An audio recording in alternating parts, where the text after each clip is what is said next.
Puestos.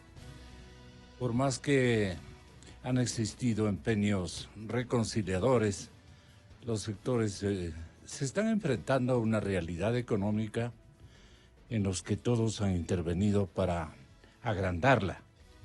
Los impuestos, tema que crea oposición a la ley económica, reza un titular de primera plana del diario El Universo.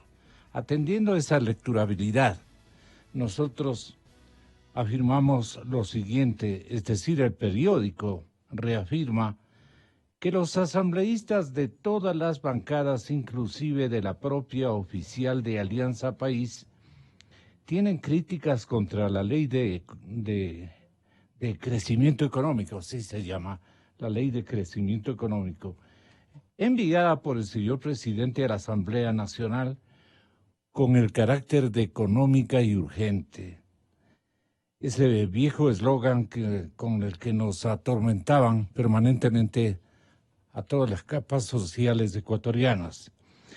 El proyecto contiene 402 artículos con tontera y todo, y reforma 22 cuerpos legales. Imagínense ustedes, un proyecto que contiene 402 artículos y reforma 22 cuerpos legales, 22 códigos. Varios sectores de carácter político tienen reparos porque aseguran que una ley que implica impuestos no puede darse. Ayer la propuesta de tratar por tramos la ley ganaba un cierto eco. En bancadas como la de Creo se planteaba aprobar los temas en los que sí hay apoyo y sí hay consensos, como la eliminación del anticipo del impuesto a la renta, como bajar el ICE de vehículos, especialmente de carácter eléctrico, dar paso a la remisión de multas de intereses y recargos por créditos educativos, bajo el ICE a la cerveza artesanal, entre otros que se hacen dignos de reconfirmarse, por lo menos como anuncios de orientación para el gran público. Pero el plazo para que la Asamblea tramite el proyecto vencerá el 16 de este mes. Las bancadas de Suma, de Creo, denominado BIN, la P, el BADI, Alianza País naturalmente, y BADI, mostraron apertura a cambios en el proyecto, pero bajo la tesis que sería irresponsable que entre en vigencia por el Ministerio de la Ley, dicen ellos mismos. Así es que nosotros nos hemos preparado con dos visiones absolutamente importantes, y ellos son don Javier Díaz, ingeniero industrial, que está a este momento presidiendo la Asociación de Industrias Textiles del Ecuador, figura muy conocida por su pensamiento que es nítido. Y Pablo Lucio Paredes, que nos está esperando en la ciudad de Manta, efectivamente. El señor doctor Pablo Lucio Paredes, un distinguido académico que conoce de estas materias. Estaremos también presentando un saludo de bienvenida y localizando su pensamiento y su enfoque de esta mañana en la persona del economista Larry Yumibanda, presidente del Colegio de Economistas de la provincia del Guayas, también por línea telefónica. Y hay un sector que se siente afectado, es el de la educación superior, o lo que nosotros conocemos como universidades. Ayer uno de los académicos de estas universidades del país se revelaba ante algunas realidades que se precisaban también, enmarcan la situación muy sufrida por los centros de estudio superior. Pero vamos atender lo que dicen los señores textileros. ¿Cómo le parece este nuevo embrollo económico, ingeniero? Medio complicado de poder administrarlo y atenderlo sin causar, obviamente, estragos de posiblemente hasta de una contracción económica en los factores productivos, que es lo que más debemos defender. Porque mire, inventarse impuestos es fácil. Es cuestión de pactar un acuerdo con entendidos en la materia, adivinos incluso, son adivinos, monitores a veces muy audaces que señalan caminos y ellos se repliegan, no les va ni les viene. El problema es el que tiene que asistir al acto de pagar tributos y hacer sus cálculos. Los cálculos de los señores empresarios, especialmente de los manufactureros, ¿en qué estado se encuentran? Ojalá nos pueda detallar. Bienvenido, ingeniero Javier Díaz, y ojalá ya estemos con Pablo Lucio para que le escuche también o se escuchen entre los dos. Bueno, pues primero, muchísimas gracias, Gonzalo, por la invitación. Un saludo a todos los que nos escuchan en esta prestigiosa radio Democracia. Y ojalá esté Pablo, gran amigo, y saludos a él que está allá en Manta. Qué suerte. Sí. Debe estar gozando de un buen clima. Efectivamente, bueno, la introducción que usted ha hecho, Gonzalo, leyendo sobre todo este artículo del diario El Universo, sí. Dice mucho de lo que pensamos varios respecto a este proyecto, especialmente un proyecto tan amplio que no ha sido realmente discutido con todos los actores que a la final van a ser de una u otra manera afectados por el mismo, sea afectación positiva o negativa, y que ha entrado a la Asamblea con el carácter de económico urgente, con lo cual a duras penas hay 30 días para tratarlo, y 30 días que sabemos que no son efectivos. Incluso ya vimos lo que ocurrió en la comisión para emitir el informe de primer debate, que finalmente no hubo tal informe en sí, es decir, fue recibir a mucha gente a dar opiniones, pero el informe en sí no dice nada. Eso demuestra que es un cuerpo jurídico muy complejo, 22 leyes, 400 y más artículos, muy difícil que todo el grupo de asambleístas puedan entender incluso el alcance de esta reforma. Sí. En la parte tributaria, claramente hay cosas que... ¿Usted podría identificar a este proyecto con algún nombre de metodología? Mire, antes en el pasado se utilizó el término ley trole para hablar de las reformas múltiples, ¿verdad? De multileyes. Esto vendría a ser algo similar. Es muy difícil leer, nosotros hemos leído el documento en la parte sobre todo pertinente que nos va a afectar en la parte productiva.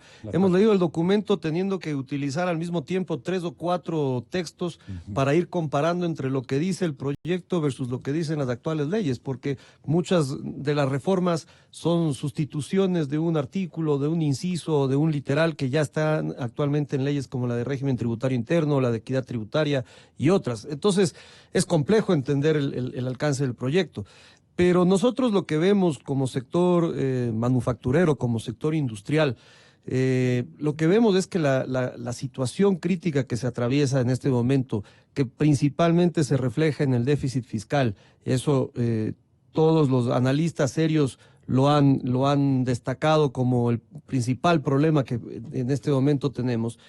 Ese problema, lastimosamente, con esta reforma tampoco es que se va a lograr resolver, y al contrario, vamos a tener probablemente muchas cargas nuevas al aparato productivo en materia impositiva. Entonces, necesitamos reactivar la producción por un lado, pero le vamos a poner nuevas cargas impositivas a esos mismos sectores que necesitan dinamizarse. Hay un artículo concreto... ¿Y tiene características de misceláneo, frondoso? Sí. Instrumento de tributación. Efectivamente, se cogen demasiados temas, no hay una estructura, no hay un orden, no hay una lógica. No hay una lógica. No hay una lógica en la propuesta. ¿Y ahí qué pasa con el tributante? Mire, por ejemplo, hay una propuesta que se ha venido peleando desde hace mucho tiempo desde el lado empresarial, que es la eliminación del anticipo del impuesto a la renta. Esa es una propuesta que tiene sentido. Es una propuesta que a la final corrige una distorsión que había en materia tributaria, porque se le estaba gravando a las empresas por la operación, no por la utilidad. Ajá. Y además se les gravaba con anticipación al final del ejercicio fiscal. Entonces ese es un problema que hemos tenido que enfrentar las empresas. Al fin hay una propuesta para eliminarlo. Pero por otro lado se van reduciendo... ¿Cuál es la propuesta? La eliminación del anticipo del impuesto a la renta. Esa es una propuesta que está en el proyecto, una propuesta que hace el gobierno nacional, que esperamos los asambleístas la acojan, que está bien encaminada. Pero por otro lado vemos propuestas de eliminación de ciertas deducciones que tienen las empresas por invertir en generar empleo, por ejemplo, o por invertir en tecnología amigable con el medio ambiente, que ahí es donde se va perdiendo la lógica. Porque las compañías que necesitan generar empleo veían con muy buenos ojos el poder tener una doble deducción. Ahora va a ser una media deducción.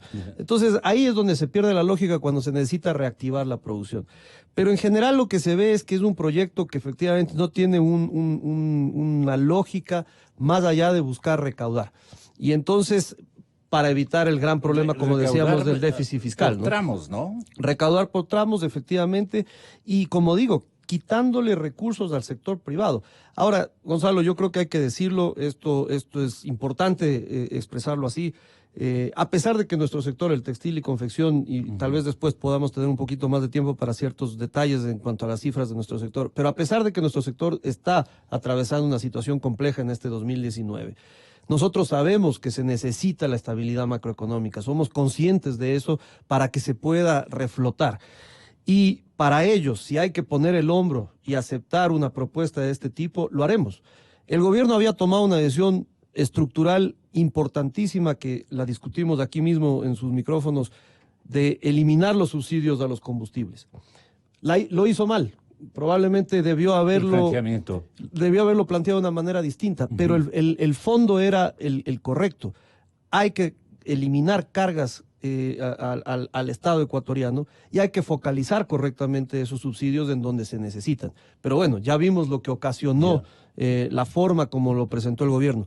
Pero ya que no pasó ese cambio estructural, ahora va a haber que buscar otras soluciones y una de ellas que el gobierno propone de esta reforma. Entonces, a pesar de que no es lo mejor, a pesar de que sabemos que esto no va a permitir reactivar la economía, si al menos ayuda en algo a corregir el déficit fiscal, tendremos que seguir poniendo el hombro los empresarios. Ese ha sido parte del empresario serio, ¿no?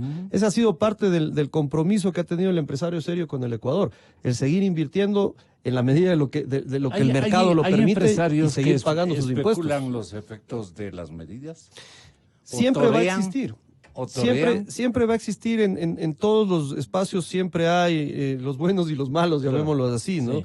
Pero, mire, el empresario formal, el empresario que cumple sus obligaciones, el empresario que está preocupado de cómo mejorar las condiciones productivas, el empresario que está preocupado de cómo mejorar las condiciones laborales, el que está preocupado de cómo mejorar las condiciones ambientales, el que está preocupado de cómo atender mejor a su consumidor, ese no va a estar buscando triquiñuelas para evadir responsabilidad.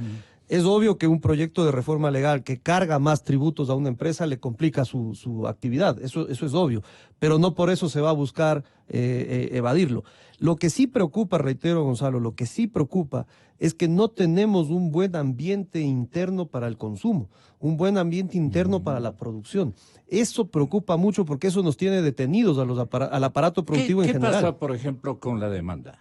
Mire, hay una estadística que nosotros hemos hecho pública el día de ayer que nos ha dejado bastante preocupados en el sector nuestro.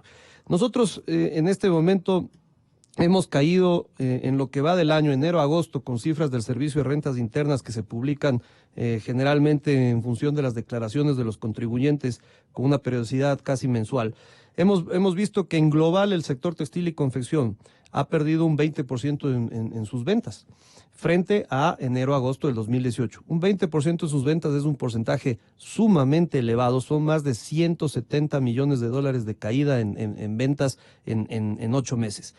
Pero respecto al consumo, ahí vemos cómo en el consumo de los hogares, en el primer semestre del 2019, con cifras del Banco Central del Ecuador, nosotros tenemos que el consumo en los hogares ecuatorianos en productos textiles fue de $33.45 mensuales. Eso es en promedio lo que destinó cada hogar ecuatoriano más o menos en productos textiles, en la adquisición de productos textiles locales. Hace 4 años eran $40. O sea, hay una caída de prácticamente también 20% ahí en ese consumo de los hogares. Entonces, claro, tenemos un problema importante de consumo interno. Nosotros hemos hecho un barrido, hay 22 actividades, Gonzalo, y lo voy a decir rápidamente, 22 grandes actividades manufactureras en el país, industria manufacturera, transformación.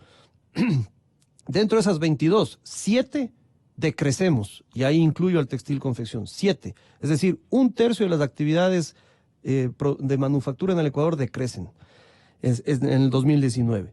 5, o sea, un 20%, no tienen crecimiento. No decrecen, pero tampoco crecen. Es decir, más de la mitad están estancados o decreciendo. El otro grupo que crece, solo hay 3 que tienen unos crecimientos que uno puede decir, bueno, son bastante destacables, que crecen más de un 8 o 9% por el momento. Entre ellos está el camarón elaborado, por ejemplo, que es un producto de exportación, el número 1 actualmente del país, exitoso. Pero el resto de las actividades, las que de alguna manera tienen también una cierta dependencia del mercado interno, están con este problema de consumo y por ende están estancadas o decreciendo. Eso es lo que nos preocupa a todos. ¿Ese misceláneo cómo le activa a usted? Ese misceláneo no nos lleva a activar este problema o a resolverlo. Lo que nosotros hemos hablado con el... Pero la metodología, digamos, que nos parece más adecuada es la de aprobar por tramos. Muy difícil que se pueda aprobar por tramos, aunque sería lo correcto, porque definitivamente cuando tienes tantos cuerpos jurídicos al mismo tiempo, unos que tratan de la reforma estructural del Banco Central, los vagones que más rápido caminen, o algo por el estilo. Por ejemplo, hay unos que tratan la reestructuración del Banco Central del Ecuador, hay otros que tratan temas tributarios, hay otros que tratan compra pública, hay otros que, o sea, hay de todo. Misceláneo. Hay disposiciones transitorias. Hay temas temporales como la creación de este impuesto único sobre las ventas. Es decir, es bastante complejo de entender. Hay un tema hay un capítulo sobre repatriación de dineros que están en el exterior. Es decir, son demasiados cuerpos al mismo tiempo.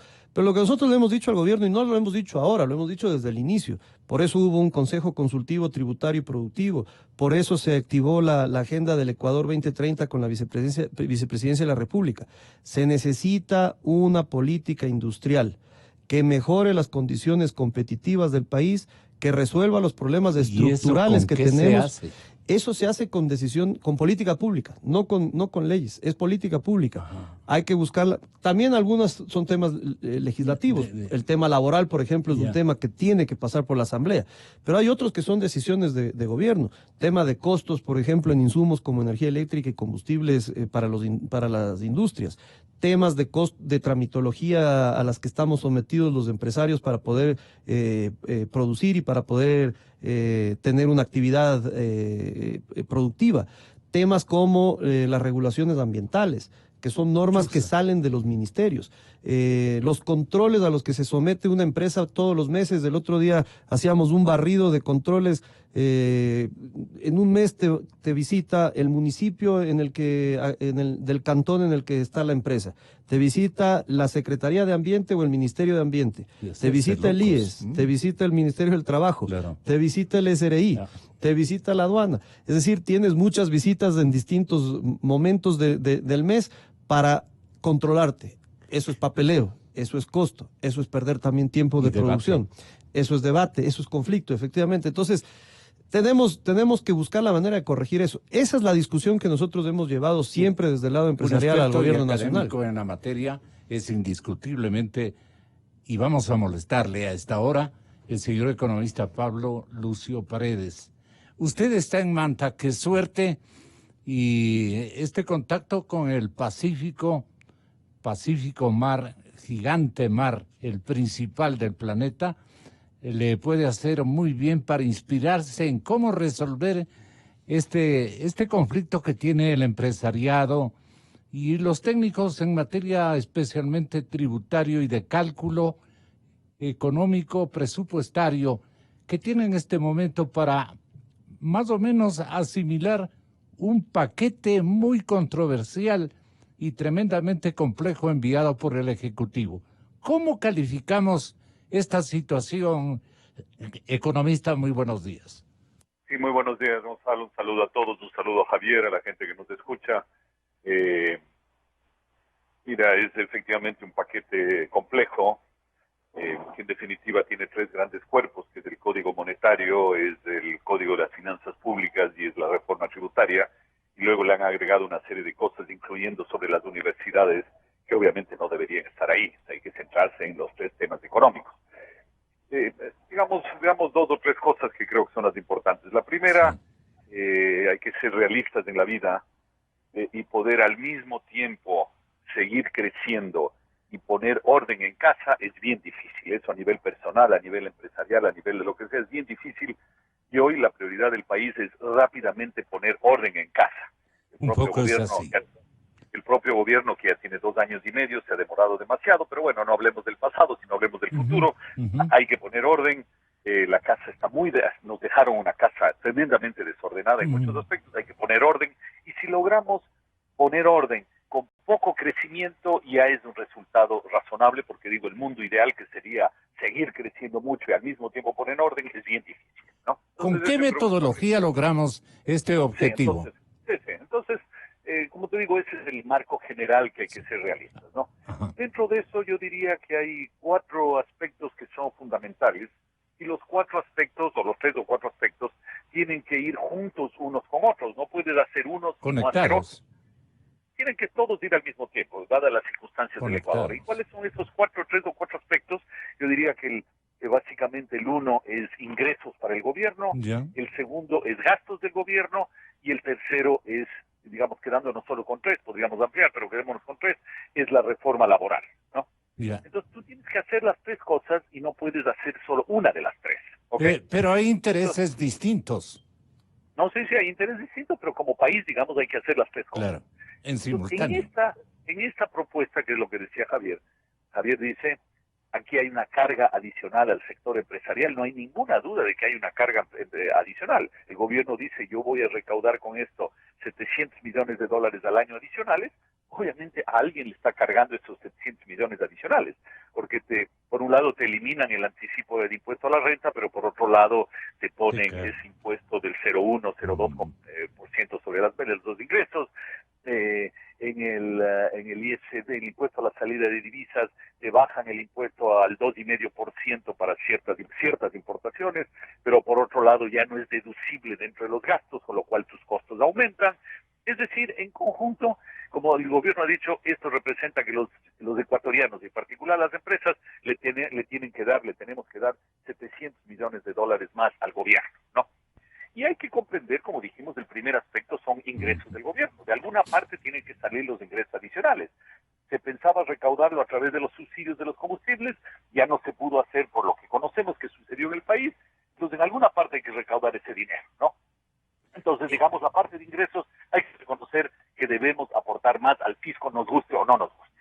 Pero insisto, ese número 1, que es más ingresos al fisco, tiene que venir acompañado del número 2 y del número 3.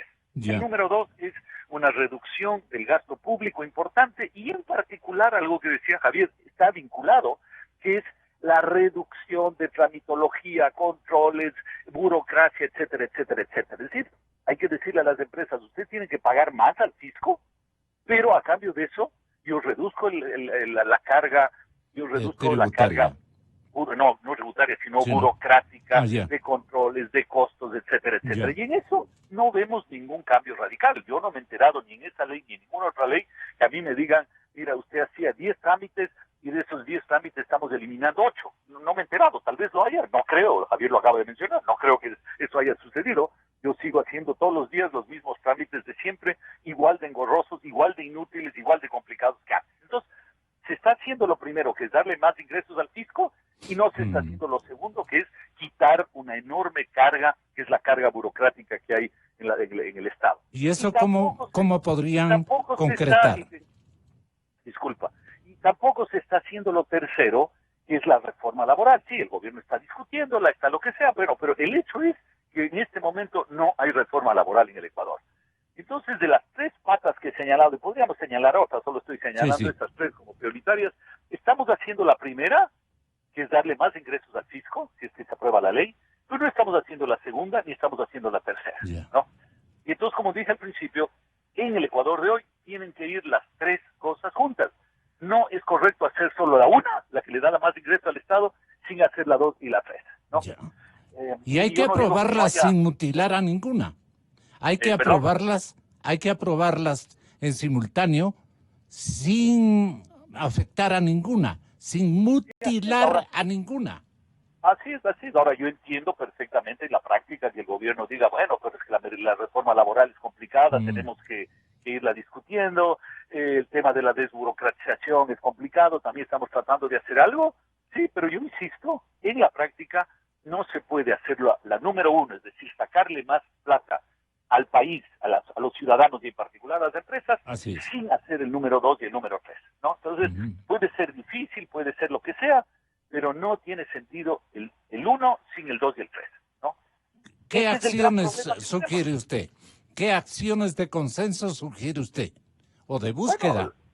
Bueno, mira, hemos hablado del tema de la reforma laboral desde hace mucho tiempo, se supone que había un consenso al menos para 2 o 3 o 4 cosas básicas, pero bueno, el tema se ha entrampado por la razón que sea y por ahora no vemos reforma laboral en el horizonte. Tal vez la haya, tal vez no, pero no está. Entonces, insisto, tú no puedes sacarle plata a la gente y en particular a las empresas sin darle a cambio la desburocratización y la reforma laboral. Y es lo que está sucediendo, no le estamos dando eso a cambio. Ese es un problema muy serio.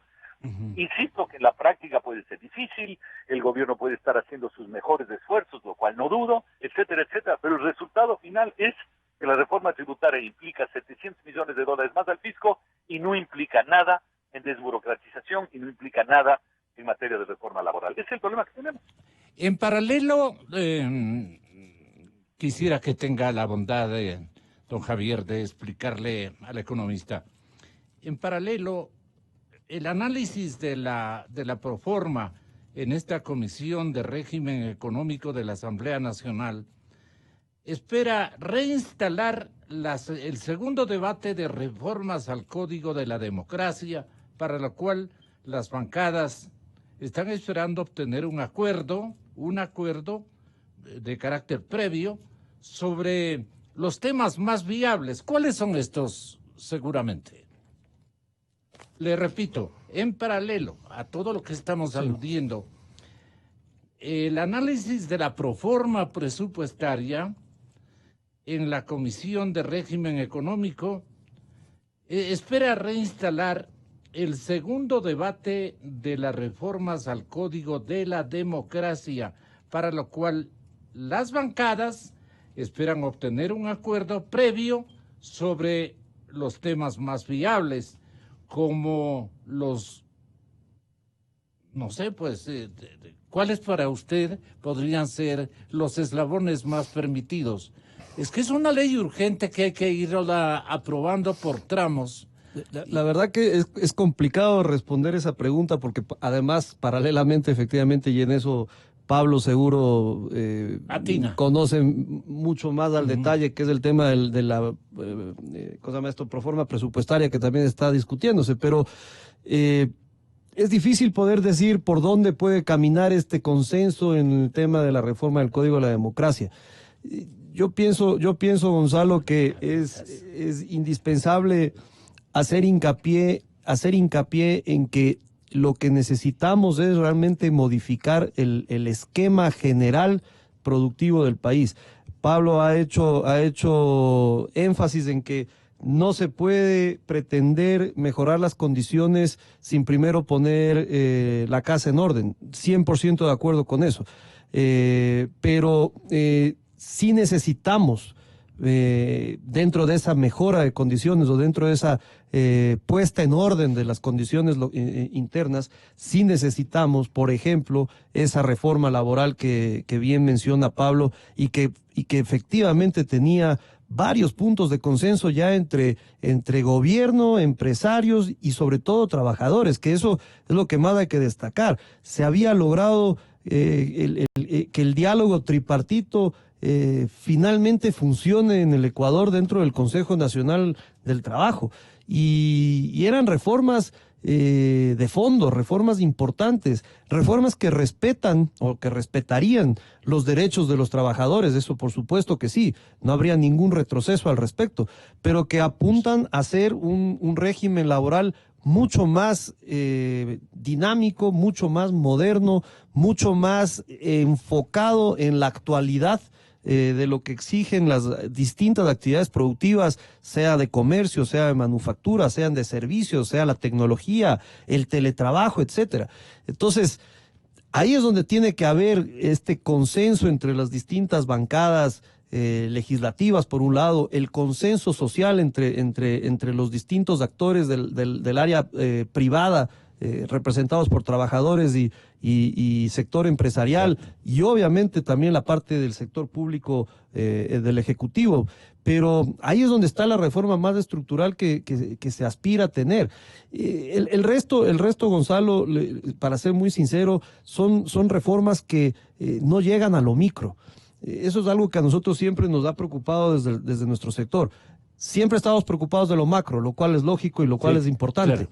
Pero no llegamos a lo micro, normalmente eso queda siempre relegado o queda en un segundo plano, y estos son los temas que a la final deberían también pasar a ser prioritarios. ¿Cómo mejorar las condiciones de los distintos para generar actores, mayor empleo? Para generar mayor empleo. Para reactivar la economía, en definitiva. Mire, Gonzalo, hay una estadística que a nosotros nos ha dejado realmente muy preocupados, que son las cifras que ha publicado el INEC hace no mucho, con el empleo a septiembre del 2019.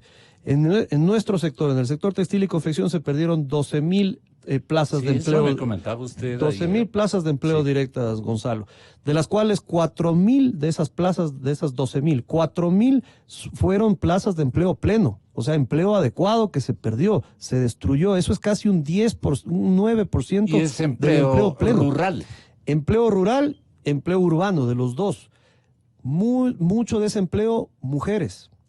Pero lastimosamente no se ve que haya preocupación al respecto, no se ve que haya realmente, por ejemplo, ¿dónde está uno de los grandes problemas de una industria manufacturera como la nuestra? El comercio ilegal, la competencia informal, el que fabrica de manera informal o el que comercializa contrabando. Y no se ha logrado establecer un mecanismo, una política de Estado que combata esa informalidad, que combata esa ilegalidad. Pero las consecuencias son evidentes. 12,000 plazas de empleo entre empleo adecuado y empleo inadecuado que se destruyó.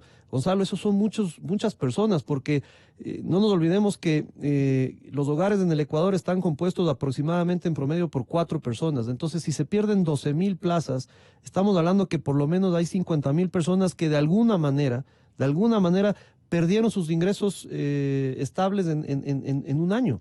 Eso es demasiado grave. Yeah. Y nosotros lo vemos todos los días en cómo las empresas se están achicando. Eso lo vemos. Pero ya cuando la estadística oficial, la que publica el INEC, te lo refleja ya con el número, es cuando ya realmente la alarma nos salta, ¿no? Nos debe saltar como país. Aquí hay 2 preguntas, señor economista Pablo Lucio Paredes. Señor ingeniero, hay 2 preguntas que me parecen claves. La una le formula Pavel Muñoz, con sentido común de parte de ellos. ¿Me podrían decir, dice él, cuál de los 404 artículos de esta ley genera mayor empleo, reactiva la economía y promueve menos pobreza? Híjoles. Repito, genera mayor empleo. ¿Cuál de estos artículos? Son 404. Reactiva la economía y en simultáneo promueve menor pobreza. Esta pregunta de Pavel Muñoz, del sector que complicó las cosas desde hace rato y bueno, ahora está sugiriendo constructivamente, pero sigamos adelante. Guillermo Celi, que es asambleísta de Suma, en cambio, pregunta lo siguiente, que me parece de sentido común. Caray, por no decir carajo, ¿por qué no venden inmediatamente el Banco del Pacífico? Que andan dándose las vueltas si el señor ministro ya sabe a dónde van estas cosas. Banco del Pacífico, todos los bienes de inmobiliar y entregar a la CNT pues precisamente la administración de estos bienes. Ahí estarían las soluciones pegadas en el clavo. ¿Usted qué opina? ¿No es fácil, es difícil, es complejo? ¿Por qué circunstancia, Pablo Lucio? Ya cortó. ¿Y usted, don Javier, tendría una respuesta para esta pregunta? Si podríamos consultar a Pablo, esto sería fantástico. Son dos preguntas claves.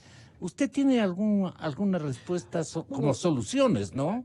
A la pregunta que hace el asambleísta Muñoz, primero, hubiera sido interesante que esas mismas preguntas se las haga o esos mismos cuestionamientos se los haga al gobierno. El momento en que como aplanadora aprobaron un sinnúmero de leyes que son las que hoy nos han llevado al gran problema y a la gran crisis productiva. Es decir, hubiera sido muy bueno que esos mismos cuestionamientos se los haga, porque probablemente no se hubieran aprobado muchos de los mamotretos jurídicos que se aprobaron en los anteriores periodos legislativos. Sin embargo, efectivamente, esta ley no es clara en ninguno de esos tres aspectos. No es clara en cómo va a generar empleo, no es clara en cómo va a reactivar la producción y no es clara en cómo esas dos cosas luego van a llevar a que haya una reducción de la pobreza. Eso es lo mismo que nosotros nos hemos cuestionado. Muchos de los representantes empresariales, por ejemplo, el presidente de la Cámara de Industrias y Producción, que estuvo en la asamblea, en la comisión, plantearon esas mismas dudas. Es decir, ¿cómo se va a reactivar la producción? Porque el título dice Ley de Crecimiento Económico. ¿Cómo se va a reactivar la producción para lograr el crecimiento económico si lo que hacen es poner más impuestos? Entonces, tenemos los mismos cuestionamientos, pero reitero, todo lo que nos está pasando en este momento es producto de las leyes y de las decisiones incorrectas que se tomaron en el pasado. Seguro. Es decir, por ejemplo, consecuencias. La rigidez laboral que tenemos en el país, producto de las reformas laborales que impulsó el anterior régimen, son las que han provocado que no se pueda contratar y que además haya destrucción de empleo también, porque la crisis económica se vino. Entonces, esos son los cuestionamientos que nos hemos hecho siempre. Ahora ellos mismos están dando el remedio. Ahora ellos mismos infringieron. Ahora, lo que nosotros aspiramos, y reitero, esto es lo más importante, lo que nosotros aspiramos es que si nos van a cargar con más impuestos, al menos se mejoren las condiciones de producción locales. Y esta otra alternativa, que tampoco es despreciable, sino más confiable, diría yo. ¿Por qué no vender inmediatamente los bienes de inmobiliar que están pronosticados, irían a un concurso de precios o como sea, el Banco del Pacífico, todos los bienes de inmobiliar entregados a la administración de CNT? Esto dice don Guillermo Celi, que está en línea telefónica conectado con nosotros. ¿Por qué cree usted que esta podría ser una solución, no sálvese quien pueda, sino una solución concreta y franca, sincera, transparente además? ¿Podría ser, don Guillermo? Muy buenos días, Gonzalo. Muchas gracias por su invitación. Mi saludo a los quiteños, a los ecuatorianos que nos escuchan a esta hora. Así es, yo el día de ayer lo manifesté en el Pleno de la Asamblea Nacional, en el debate de esta ley de más impuestos, que realmente es una barbaridad lo que se está planteando, no solamente por las aberraciones de fondo, sino también por las cantinfladas de forma. Y yo lo dije con claridad, el Ecuador es viable. Hay que vender inmediatamente el Banco del Pacífico, 800 millones de dólares. Imagínese. Hay que vender todos los bienes de inmobiliar que bastante nos cuestan su mantenimiento anual, y ahí tenemos 300 millones de dólares. Ahí hay 1.100 millones de dólares. Así es. Y usted también puede vender Seguros Sucre. ¿Qué hace el Estado ecuatoriano teniendo una empresa de seguros? Aproximadamente otros 100 millones de dólares. Se están haciendo millonarios algunitos. Ahí hay una fuerte denuncia en relación a lo que ha pasado durante los últimos 12 años en el tema del manejo de Seguros Sucre. Así es. Bueno. Y adicionalmente se puede inmediatamente entregar la delegación de la administración de CNT, que estaría siendo valorado en cerca de 1.500 millones de dólares. Solamente ahí usted tendría cerca de 2.700 millones de dólares inmediatos, pero esto depende de la decisión política. Y yo quiero reiterar, Gonzalo y ecuatorianos, lo que el día de ayer señalaba y manifestaba con toda claridad. Las distintas versiones de Alianza País lo que están es dañando al Ecuador. El debate entre Correa sí versus Correa no nos tiene atrapados ya 2 años. Ya basta de eso. Hay que hablar a los ecuatorianos de lo que tenemos que hacer. ¿Y cómo podríamos aladearlos del debate? Porque estos ñatos lo que están es buscando buenos negocios y digamos, cosas que les quede como producto de estas negociaciones. Y ya los hemos conocido y hemos sorprendido juegos sucios.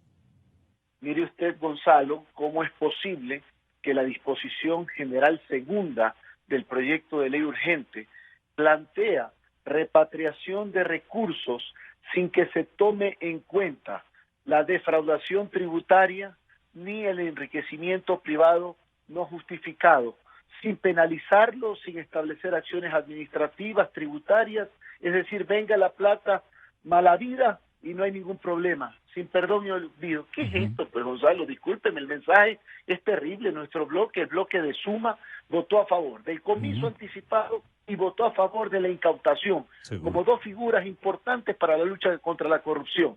Y mire lo que plantean en la ley urgente. Esto es una barbaridad, realmente tirado de los cabellos. Yo no sé qué es lo que están pensando. Y quiero hacer una advertencia de una vez, Gonzalo. Tal vez no se requiere de un liderazgo de conocimiento más firme, más contundente en el área del Parlamento ecuatoriano. Está como sin cabeza. Bueno, es lamentable que la agenda legislativa, que recuerde usted, le he planteado desde el primer día, no se esté llevando a cabo. Hay temas fundamentales para el país, como por ejemplo la reforma a la Ley Orgánica de la Función Legislativa, no se la quiere poner todavía en el Pleno de la Asamblea Nacional, la reforma a la Ley Orgánica de la Función Judicial para fortalecer el sistema de justicia en el país, son temas fundamentales. Yendo a este tema de la ley urgente, Gonzalo, hay que hacer algunas propuestas que son fundamentales. No es posible que hoy día se le quiera meter la mano al bolsillo ya chiro de los ecuatorianos para pretender llenar el bolsillo roto del gobierno. ¿Por qué el presidente de la República no emite un decreto presidencial dándole un mensaje contundente a los ecuatorianos de que realmente quiere establecer un mecanismo claro de disminución del gasto corriente, que es a la final económicamente no muy grande, pero significativamente en el mensaje? Elimine todos los viceministerios, todas las subsecretarías, que los ministros trabajen con sus equipos técnicos y que se eliminen todas esas guardias pretorianas que lo usaba el gobierno pasado y lo sigue usando el gobierno actual, que nos cuesta a todos los ecuatorianos de los impuestos. Ese es un mensaje muy claro que se debe mandar a la sensibilidad de los ecuatorianos el día de hoy y ser creativos. Yo soy de los que considero de que este es el momento de darle todo el respaldo al sector turístico. Por eso el día de ayer he hecho un planteamiento, una propuesta para eliminar el IVA para los turistas que vienen del extranjero a hacer turismo en el país en lo que es el pago de sus alojamientos. No me estoy inventando el agua tibia, esto lo tiene Colombia y nosotros tenemos que ser competitivos. ¿Cómo funciona eso, perdone, asambleísta? Bueno, ¿cómo funciona eso?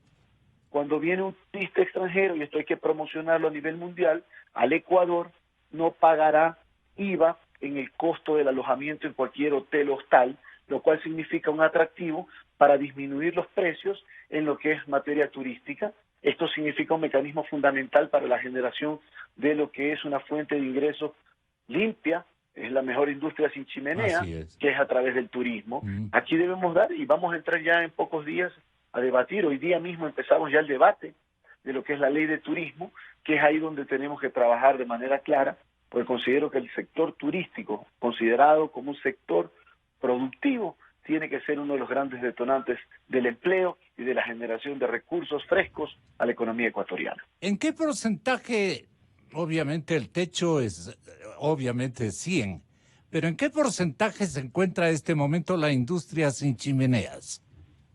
explotada en nuestro país, mal explotada. Así es, hoy día no representa realmente lo que debería ser. Aquí se dio un tema gravísimo, Gonzalo, y yo quiero traerlo al debate público. El tema de los casinos fue una barbaridad. De la consulta popular que impidió el tema de los casinos no haya sido en su momento legislada por la Asamblea de ese tiempo. Lo que hizo el expresidente de la República fue inmediatamente mandarlo al registro oficial sin que sea modulado por la Asamblea. Si los ecuatorianos votaron en contra de tener la proliferación de casinos, había que regularlo, que estos sí pueden existir en hoteles 5 estrellas, que es parte de una categorización de hoteles que necesita el mundo entero. Eso es una categorización mundial, no es que nos guste o no nos guste. Y eso significa generar también una categoría al sistema de hotelería en el país. Lo que vemos es que hay soluciones, hay muchas soluciones. ¿Qué falta en aplastar el gatillo o activar, digamos, el acelerador de una vez por todas? ¿Falta liderazgo legislativo, convencimiento propio del sector legislativo del Estado? ¿Qué pasa? Mire, Gonzalo, yo considero que falta una gran acción de unidad nacional. Eso es definitivamente lo que está pasando en este momento. Y yo le voy a dar ejemplos claros. Yo soy el autor de la reforma a la Ley Orgánica del Sistema Nacional de Servicio de Energía Eléctrica, donde, dándole un mensaje claro al sector agrícola nacional, a nuestros indígenas, a los campesinos, a nuestros montubios, en las 4 regiones del país, establecimos disminuir y reformar el artículo 63 de esa ley para que en el sector rural exista una tarifa especial reducida del servicio de energía eléctrica, que esté entre 4 y 6 centavos kilovatio hora. Ya la aprobamos hace un mes y medio. Y hasta el día de hoy el gobierno nacional no emite el decreto o el acuerdo que permita instrumentar lo que ya la Asamblea Nacional votó. Y ese es un mensaje claro al sector agrícola. El sector agrícola está votado a su suerte. En esta misma ley urgente están estableciendo ICE a los camiones de 3.5 toneladas, que son las que utilizan el sector agrícola, el sector ganadero, el sector de la pesca, el sector comercial. Es decir, le están metiendo la mano otra vez más a un sector productivo que necesita salir adelante y generar empleo. Eso es lo que debemos hacer, una gran unidad nacional, una gran reconciliación. El problema que yo veo es que hay dispersión conceptual en este momento. No sé qué opine el presidente de los industriales. Una distorsión y un esparcimiento que no llega a nada, ¿no es cierto? Y eso debe estar ocurriendo estamos ante en las comisiones también. Yo creo que estamos ante una costumbre de los ecuatorianos de la dificultad de ponernos de acuerdo en un proyecto de largo plazo, en un proyecto consensuado, en un proyecto que piense en los consensos y deje de lado los disensos y que piense en el futuro de todos. Entonces, por ejemplo, las propuestas que hace la Asamblea... Para ese objetivo, ¿qué nos une? El empleo debería ser el primero, la generación de empleo debería ser el objetivo número uno. Y la reactivación económica. Porque el empleo va a ser, la generación de empleo va a ser consecuencia de la reactivación económica, pero tenemos que enfocarnos en que necesitamos generar empleo para entender la importancia de reactivar la economía y dejar de lado todas estas discusiones, dejar de lado paralizaciones, dejar de lado actos violentos que simplemente nos llevan hacia atrás.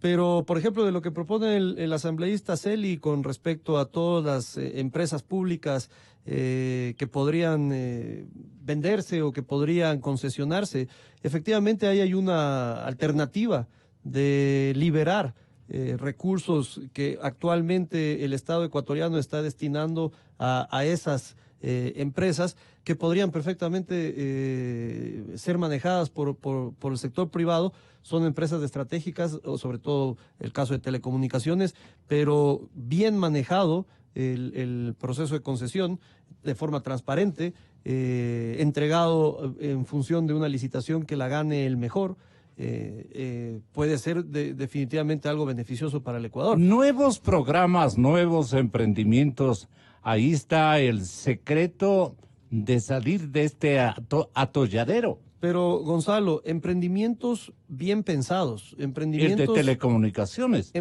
Por eso me atrevo a pensar que por allí hay buenas ideas, el ministro de Telecomunicaciones. Hay buenas ideas en eso. al igual que es una buena idea apuntarle al sector turístico, pero siempre tiene que ser bien planificado.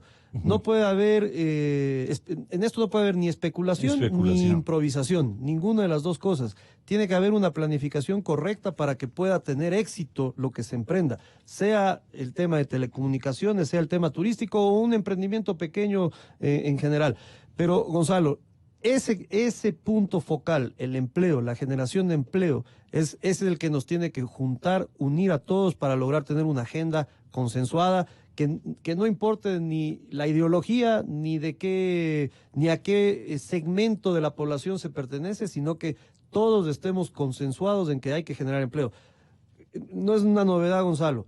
La mejor política social que existe definitivamente es que una persona esté empleada y ganando dinero. Eso es. Y que pueda crecer, que tenga opciones de crecimiento profesional, que tenga opciones de emprender, que tenga opciones de hacerse empresario. ¿Y eso dónde encontramos? ¿En qué ideas? ¿En qué emprendimientos de carácter legislativo? Mire, Gonzalo, hay una ley ahora que está por aprobarse, esperamos, que es la ley de emprendimiento. Ahí se definen algunas cosas interesantes, pero vuelvo a decir, más que un tema legislativo, es un tema de consenso, de una agenda, de convicción. De educación también, porque tenemos que formar a los ecuatorianos de una manera adecuada para que puedan también ser gente emprendedora. Para que puedan tener recursos suficientes para emprender, recursos suficientes para laborar, porque ese también es otro problema. Nosotros, por ejemplo, tenemos carreras profesionales en el sector textil y confección, que las hemos impulsado en función de la cooperación alemana con modalidad dual. Y vemos las dificultades que tenemos con los estudiantes, vemos las dificultades que tenemos para tener un buen esquema formativo y cómo, obviamente, gracias a la ayuda de los alemanes y a sus estándares de calidad de educación, estamos dándole un vuelco a la situación y estamos mejorándola. Pero vemos los vacíos y vemos las dificultades que hay para poder tener un buen grupo de estudiantes. Afortunadamente, ahora tenemos una camada interesantísima de mujeres y hombres que se han inscrito en nuestras carreras tecnológicas y que están esforzándose y que están luchando por ser unos técnicos en la producción textil y en la confección textil. Pero ha sido difícil, hemos tomado 7, 8 años para lograrlo porque las bases no eran las mejores. Entonces, en eso es en lo que se debe trabajar, Gonzalo. Ahí es donde realmente podemos encontrar una salida a esta difícil situación, más allá, reitero, de la parte legislativa y de la parte política, esta difícil situación económica y productiva y de falta de empleo que hay en el Ecuador. Los emprendimientos y la línea de nuevo pensamiento productivo, de nuevas profesiones, de nueva acción de parte de los sectores empresariales, lo tiene indiscutiblemente este momento la academia, las universidades, pero más bien don Roberto Pazley se queja y dice, más bien nos están quitando el dinero. Y el decano de la Universidad de Guayaquil, que está con nosotros por línea telefónica, nos confirma esta gran inquietud. ¿Qué puede hacer la universidad para colmar de nuevas iniciativas, de nuevas ideas y nuevos emprendimientos para la gente que quiere cambiar este país? Don Roberto, muy buenos días. Muy buenos días, distinguido periodista, buenos días, público que escucha esta prestigiosa radio. Comparto en parte el criterio expuesto por la persona que me antecedió la palabra, y realmente la universidad necesita cambiar su esquema general de formación a las personas. Ya nosotros como universidad no podemos ni debemos formar solamente para las carreras tradicionales de manera tradicional. El profesional no sale a buscar empleo, no sale con su carpeta a buscar que el Estado dé empleo. El profesional debe de dedicarse a una actividad particular propia, y para eso es el emprendimiento. El emprendimiento es parte de la cultura de una sociedad que busca cómo de manera individual ser su propio jefe, su propio administrador, tener su propia empresa. Eso hará que las personas tengan sus negocios propios, su actividad profesional en manera pequeña, mediana o grande. Si la tiene mediana, ganará medianamente en virtud de sus proyecciones y de sus actividades. Si la tiene de manera grande, deberá invertir más, tener mayor trabajo, más esfuerzo y ganará más. Ya no tenemos que estarnos quejando porque este tiene más y este tiene menos, sencillamente es producto de su actividad individual. Claro que también tenemos que ver para las otras personas, las grandes masas, que siempre se ha dicho que no tienen oportunidades, pero en este momento hay oportunidades para todos. Lo que no hay es la formación de la persona para que busque y sepa decodificar las herramientas propias que da la modernidad, encontrar esas fuentes de subsistencias y fuentes de producción.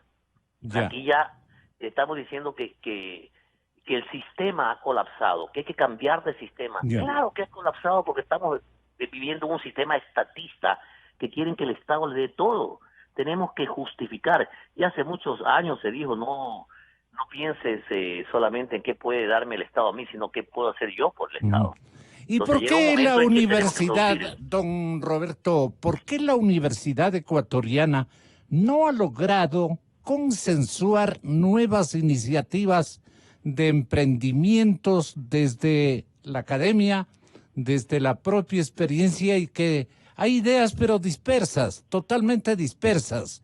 No hacen bien ni siquiera a los maestros universitarios angustiados porque no están ofreciendo una línea de acción en el sector empresarial desde las aulas universitarias. No sé qué nos pueda contestar al respecto, pero ahí guardo yo una gran interrogante. Bueno, el problema educativo del Ecuador no es actual. El problema educativo del Ecuador es de mucho tiempo atrás, podemos hablar desde los años 60, 70, cuando hay el boom de las ideologías en Latinoamérica y una sola ideología se empieza a apoderar del sistema educativo a todo nivel y se convierten en reductos de personas sectarias, ideológicas, que parten de un bienestar común y un reparto total del pastel para todos.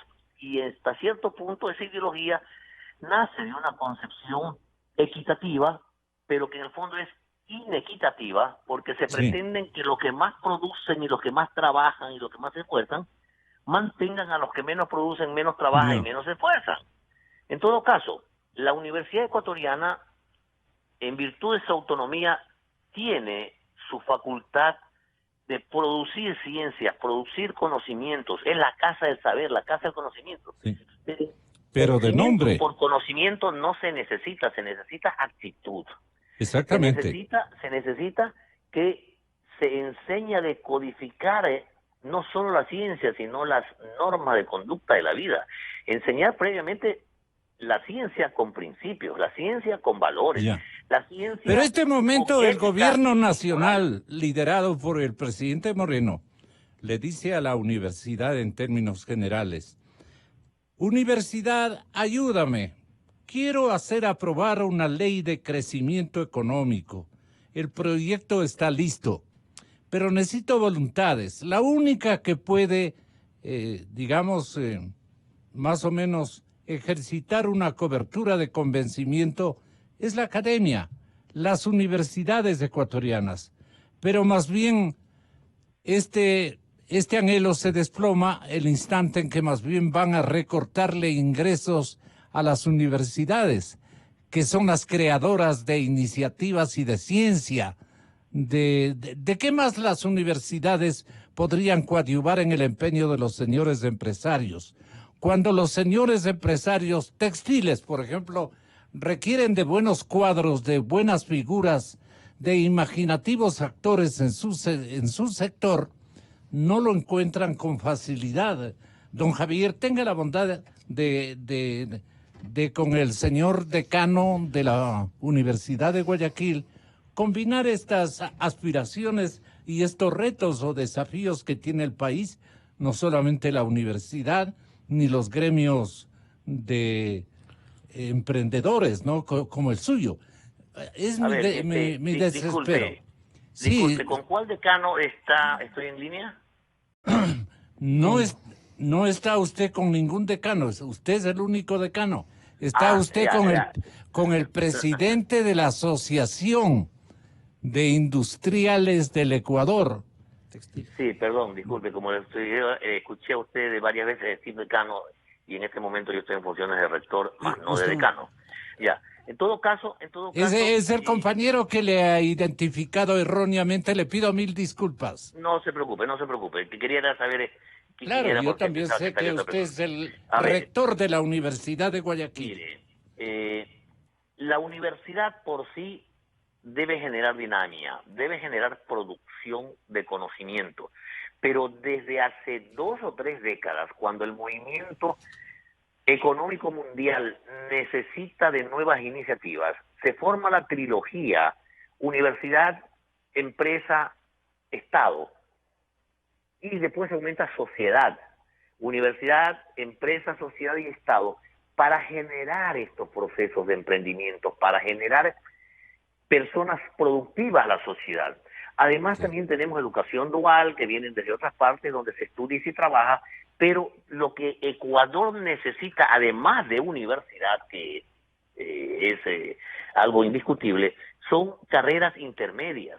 Las carreras intermedias sirven para producir mano de obra calificada y que vayan a producir de manera inmediata con calidad de vida para quien es el profesional intermedio, y a su vez con beneficio para la empresa. Pero centrándonos en la universidad, ya la universidad tiene que producir personas que vayan a ser capaces de generar conocimiento con valores agregados, como iniciativa, emprendimiento, innovación. Eso es lo que tenemos que generar, y eso se puede dar en todas las ramas. Eso, la universidad con la empresa, a través de la vinculación con la sociedad o las extensiones que determina la ley, puede hacer proyectos de colaboración para que la persona que se está preparando produzca hacia el sector empresarial, y esto se revierte en la sociedad para encontrar soluciones a los problemas que tiene el país, y el Estado interviene. Perdona, señor rector, pero esto queda solamente en teoría. La verdad es que yo le estoy este momento enfrentando a la universidad, a la práctica. ¿Qué le señala, por ejemplo, un líder de sector productivo, si se quiere, muy exitoso, bien manejado? ¿Qué quejas tiene usted de la universidad, señor ingeniero? Yo diría más que hablar de quejas, lastimosamente ha habido una especie de divorcio tradicionalmente entre la academia y la empresa privada. Exacto. Y por eso lo que decía al inicio el rector de la Universidad de Guayaquil, hay muchos cuadros de profesionales que siguen saliendo de carreras tradicionales, que luego se les dificulta de alguna manera insertarse en el mundo laboral, y que tampoco le atienden las necesidades del sector privado.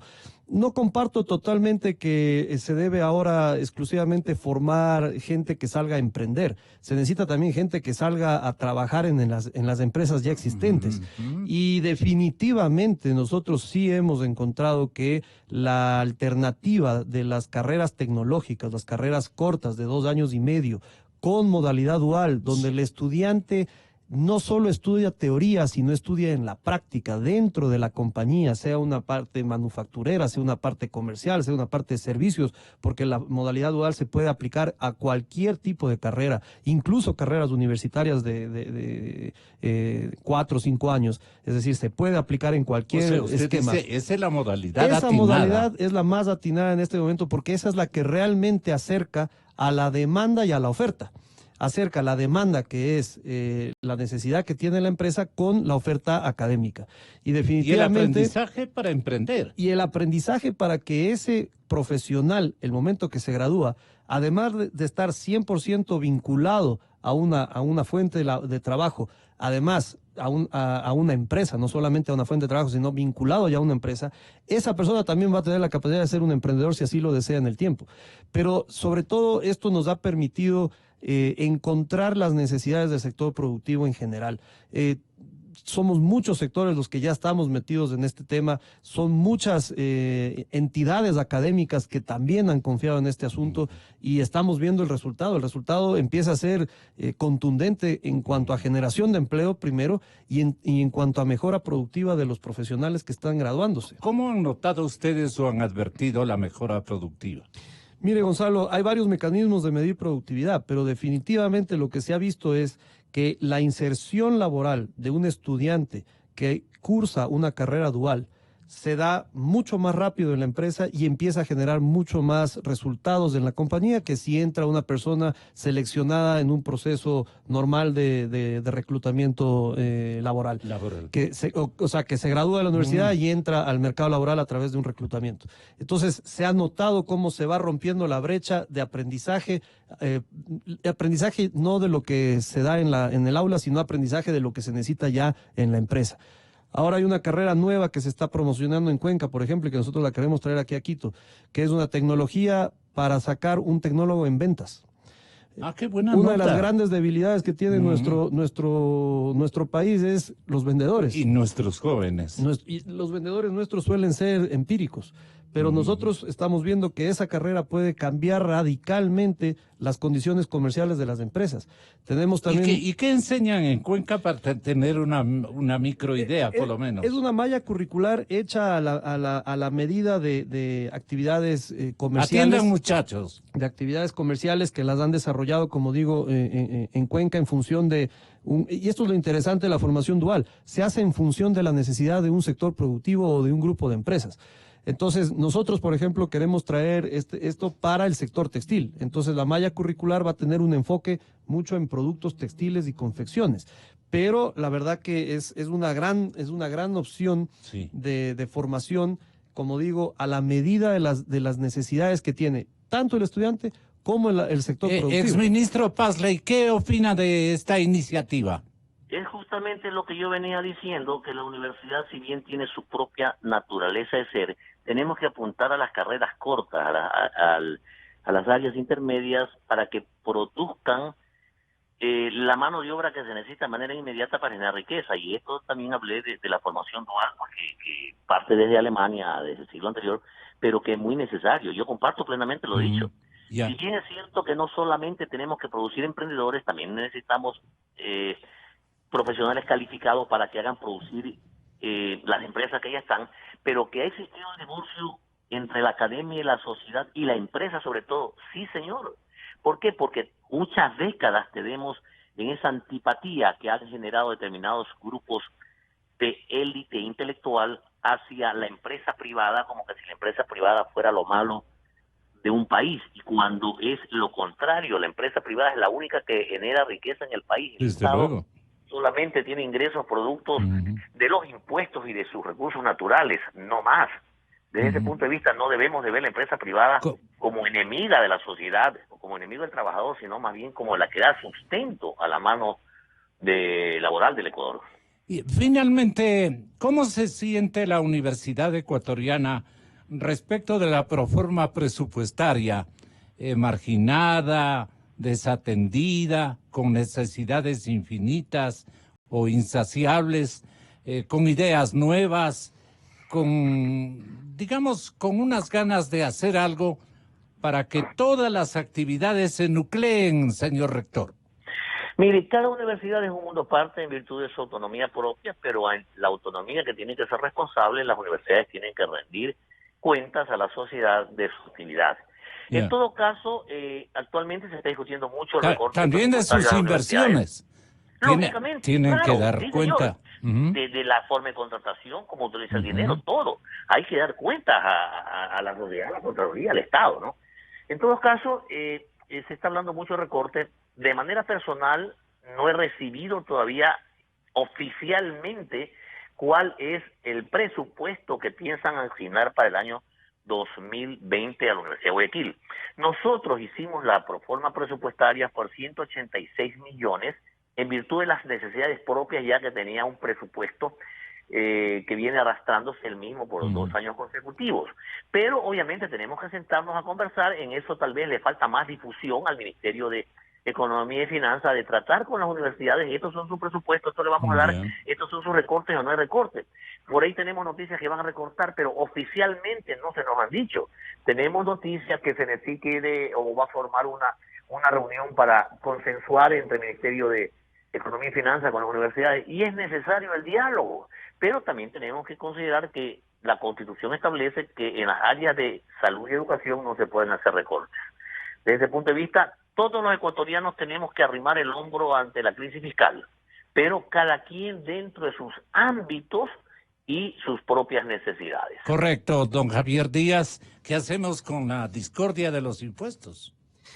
Mire, Gonzalo, para cerrar el tema, como he dicho desde el inicio, es tan complejo el escenario que vivimos, que definitivamente vamos a tener que poner el hombro. Esperamos que haya los otros cambios. Nosotros, por ejemplo, esperamos la próxima semana tener una reunión con el gobierno nacional para hablar de lo que es la agenda productiva del sector. No podemos dejar de lado eso. La reforma, veamos en qué termina la discusión dentro de la Asamblea, pero la reforma aparentemente se aprobaría y con eso vamos a tener que convivir. Será un nuevo entorno difícil para la producción el que tendremos que enfrentar en el 2020. Pero hay que enfrentarlo. Hay que enfrentarlo, pero no puede enfrentarse, como bien dijo Pablo Lucio Paredes al inicio también de la entrevista, no se puede enfrentar dejando de lado las otras cosas que hay que hacer. Entonces, igual que se ha planteado esto desde el gobierno, esperamos que también el gobierno tome las otras acciones, que tome decisiones en el otro campo que es el campo productivo, el campo de la competitividad, el campo de la generación de empleo, el campo laboral, que es fundamental. De esa manera se podrá de alguna forma superar lo que serán las consecuencias de una nueva carga impositiva para el sector productivo. Rector don Roberto Pazley, muchas gracias por habernos atendido. Igualmente, muchas gracias, don Muchísimas Javier. Gracias, Gonzalo. Siempre son muy ilustrativas. Gracias. Sus contactos con la prensa ecuatoriana. Ahora vamos a tratar, señoras y señores, atención, señores jueces, hombres de la justicia ecuatoriana. Vamos a hablar de la depuración de la justicia.